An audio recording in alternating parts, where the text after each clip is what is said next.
Bonjour, je m'appelle Marie-Pierre Côté, graduée en génie civil, passionnée de l'environnement et de vulgarisation scientifique. Pour soumettre ma candidature au poste de vidéologueuse de Verre et Net, j'ai décidé de vous présenter un projet à l'Université de Sherbrooke directement en lien avec les innovations environnementales et énergétiques. Salut Gabriel et Vincent, on est ici pour parler d'un projet sur lequel vous travaillez actuellement, Sherbrooke. Mais avant que vous nous en parliez, j'aimerais savoir qu'est-ce qui vous a amené à vous impliquer dans un tel projet?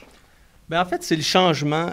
Parce qu'aujourd'hui, les progrès de société, ça passe davantage par les initiatives citoyennes et les gens impliqués et motivés. Et puis, le projet Sherbrooke, c'est un projet avant-gardiste. Et puis, en faire partie, ça me donne comme un sentiment d'accomplissement, comme l'impression de faire davantage partie de la solution que du problème. Pour ma part, je trouvais que c'était vraiment un projet innovateur du point de vue du développement durable. Puis ça m'intéressait également parce que je pouvais en apprendre davantage sur les différents systèmes qui sont intégrés à la serre. Par contre, ce qui m'intéressait vraiment beaucoup, c'était le fait qu'on va partager toute l'information cumulée au long du projet à quiconque qui veut se bâtir un projet semblable. Et c'est quoi le projet Sherbrooke? Mais le projet Sherbrooke, c'est un projet de conception, de fabrication et d'exploitation d'une serre solaire passive destinée à une production maraîchère biologique et très locale.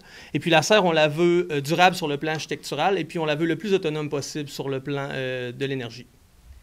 Et qu'est-ce qui fait que cette serre-là est innovatrice au plan technique? La serre est solaire passive puisqu'elle utilise l'énergie du soleil au maximum et aussi elle consomme le moins d'énergie externe possible. Sa conception préconise surtout l'utilisation de matériaux recyclés et de différents systèmes passifs, dont la géothermie et la récupération des eaux de pluie.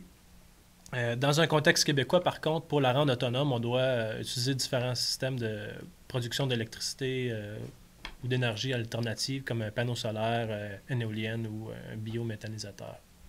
C'est vraiment inspirant. Merci les gars. Bonne chance.